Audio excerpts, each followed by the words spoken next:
Hello दोस्तों, आज हम पढ़ने वाले हैं यूपी टेट इंग्लिश में पार्ट ऑफ स्पीच के अंतर्गत द प्रीपोजिशन और काइंड्स ऑफ प्रीपोजिशन। ये क्लास 8वीं क्लास है जो प्राइमरी और जूनियर के लिए दोनों ही कक्षाओं के लिए बहुत ही महत्वपूर्ण होगी। अगर आपने पिछली क्लासें नहीं देखी है तो आई बटन में आपको लिंक मिल जाएगा या फिर वीडियो ख़त्म होने के बाद आपको अंत में सभी लिंक मिल जाएंगे।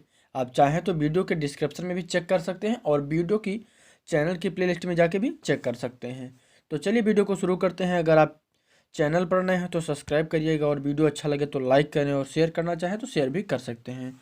तो चलिए शुरू करते हैं। यहाँ पर हम देख लेते हैं पहले प्रीपोजिशन। द प्रीपोजिशन क्या हो जाएगा? संबंध सूचक।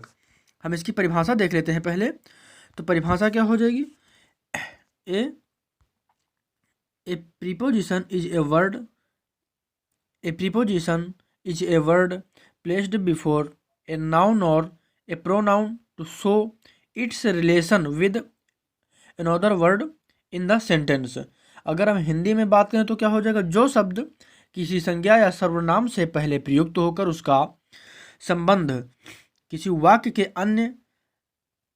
के किसी अन्य संज्ञा या सर्वनाम के साथ प्रकट करते हैं वे संबंध सूचक कहलाते हैं। तो हम इसका उदाहरण देख लेते हैं कैसे। तो वाक्य लिखा हुआ है the cat sits on the mat. तो यहाँ पर जो ऑन आया है ये हो जाएगा प्रीपोजिशन। अगला वाक्य the pen is in my packet. तो यहाँ पर जो इन आया है ये हो जाएगा प्रीपोजिशन, संबंध सूचक। आगे हम देख लेते हैं काइंड्स ऑफ प्रीपोजिशन। क्या हो जाएगा? Kinds of preposition. तो इसमें क्या हो जाएगा? संबंध सूचक के प्रकार। तो यहाँ पर जो पहला संबंध सूचक है ये है जनरल प्रीपोजिशन। क्या है? General preposition. ऐसे प्रीपोजिशन में केवल एक ही शब्द होता है जो साधारण रूप से एक संज्ञा या सर्वनाम का संबंध दूसरे संज्ञा या सर्वनाम से प्रकट करता है। जैसे क्या हो जाएगा? In, at, of, to, up, by, till, under आदि जो हैं ये सामान्य संबंध सूचक हैं। जैसे he is in the room, he is in the room. तो यहाँ पर जो इन आया है ये जनरल प्रीपोजिशन में आ जाएगा। उसके बाद we are going to Mumbai. तो यहाँ पर जो टू आया है ये टू भी आ जाएगा जनरल प्रीपोजिशन में। आगे हम देख लेते हैं डबल प्रीपोजिशन। क्या हो जाएगा? Double preposition. डबल प्रीपोजिशन में क्या हो जाएगा? दोहरा संबंध सूचक। डबल प्रीपोजिशन में दोहरा संबंध सूचक हो जाएगा। जो दो सामान्य संबंध सूचकों से मिलकर बनते हैं वे दोहरे संबंध सूचक होते हैं। जैसे इनटू, विदिन, फॉर्म ऑफ, ये हैं दोहरे संबंध सूचक। जैसे एक वाक्य लिखा है the fox fell into the well. तो यहाँ पर जो इनटू आया है ये डबल प्रीपोजिशन के अंतर्गत हो जाएगा। आगे हम देखते हैं तो क्या हो जाएगा? Compound preposition. कंपाउंड प्रीपोजिशन क्या हो जाएंगे? मिश्रित संबंध सूचक।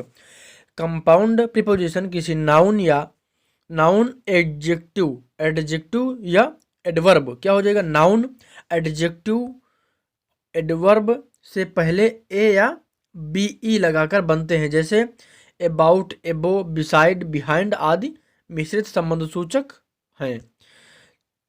जैसे एक उदाहरण दिया है Raman is sitting behind you. तो यहाँ पर जो बिहाइंड है ये कंपाउंड प्रीपोजिशन हो जाएगा, मिश्रित संबंध सूचक हो जाएगा। अगला वाक्य है Ravi had left before I come. तो यहाँ पर जो बिफोर आया है ये हो जाएगा कंपाउंड प्रीपोजिशन। आगे हम देख लेते हैं क्या हो जाएगा। हमारा अगला प्रीपोजिशन क्या है? पार्टिसिपल प्रीपोजिशन, पूर्णकालिक संबंध सूचक।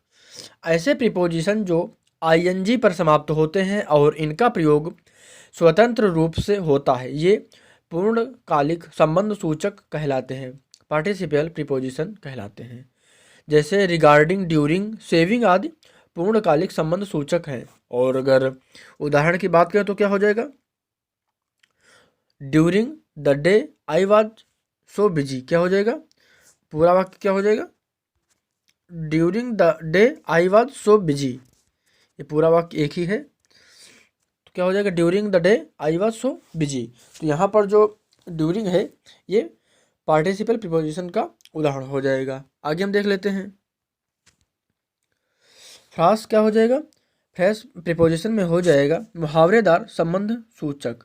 जब कोई मुहावरा एक संबंध सूचक से शुरू होकर दूसरे संबंध सूचक पर समाप्त होता है तो ऐसे मुहावरे मुहावरे संबंध सूचक कहलाते हैं। जैसे by means of, in spite of, in place of, in order to आदि जो हैं ये मुहावरेदार संबंध सूचक हैं। अब हम उदाहरण देख लेते हैं। जैसे इन spite of many efforts he failed. तो यहाँ पर इन स्पीड ऑफ जो है ये फर्स्ट प्रीपोजिशन हो जाएगा, मुहावरेदार संबंध सूचक हो जाएगा। अगला वाक्य है the put this dress in place of that. तो यहाँ पर इन प्लेस ऑफ जो है ये हो जाएगा मुहावरेदार संबंध सूचक। आगे हम देख लेते हैं। यहाँ पर महत्वपूर्ण संबंध सूचकों के बारे में बताया गया है, तो इनको हम देख लेते हैं। जैसे पहला है आई इन का प्रयोग। इनका प्रयोग क्या हो जाएगा, इनका प्रयोग जो है कब किया जाता है। इनका प्रयोग देश, प्रदेश और शहरों के साथ साथ दिन, महीने तथा वर्ष के पूर्व किया जाता है। विश्राम की दशा को दर्शाने के लिए भी इनका प्रयोग किया जाता है। जैसे the students are in the class, we shall do this in the we shall do this work in the day, in a day. ठीक है। Do you live in Lucknow, do you live in Lucknow. तो क्या हो जाएगा, इन जो सभी वाक्यों में इनका प्रयोग हुआ है, तो इनका प्रयोग ऐसी जगहों में होता है। क्लास से पहले आया है, डे के पूर्व आया है, दिन के पहले आया है और शहरों के पहले भी आया है। तो ऐसी दशाओं में इनका प्रयोग होगा। आगे हम देख लेते हैं। तो क्या हो जाएगा, एट का प्रयोग। एट का प्रयोग एक निश्चित समय के लिए, स्थान के लिए और गाँव के लिए किया जाता है। जैसे at 10 o'clock at our house at Vikrampur. ठीक है। आगे हम देख लेते हैं इनटू का प्रयोग। इनटू का प्रयोग गतिशील वस्तुओं के लिए किया जाता है। कब किया जाता है, गतिशील वस्तुओं के लिए किया जाता है। तो हम देख लेते हैं। यहाँ पर क्या हो जाएगा, आई जंप्ड इनटू द रिवर। और यहाँ पर जो इनटू है ये हो जाएगा गतिशील वस्तु के लिए।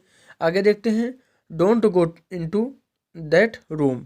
तो यहाँ पर जो इनटू आया है गतिशील वस्तुओं के लिए प्रयोग किया गया है। आगे हम देख लेते हैं ऑन का प्रयोग क्या हो जाएगा। तो ऑन जो है, ऑन का प्रयोग दिनों के नाम से पहले किसी वस्तु की स्थिरता को प्रकट करने के लिए, और जब एक वस्तु दूसरी वस्तु के ऊपर हो तथा उसे छू रही हो। जैसे तो क्या हो जाएगा, and on 26 January, on Monday, the book is on the table. इन वाक्यों में ऑन का प्रयोग किया जाएगा इन दशाओं में। आगे हम देखते हैं अपॉन का प्रयोग क्या हो जाएगा। अपॉन का प्रयोग कब होगा, तो किसी वस्तु की गति को प्रकट करने के लिए अपॉन का प्रयोग किया जाता है। जैसे you can't climb upon that high roof. तो यहाँ पर जो अपॉन का प्रयोग किया गया है किसी वस्तु की गति को प्रकट करने के लिए। आगे हम देख लेते हैं विद का प्रयोग।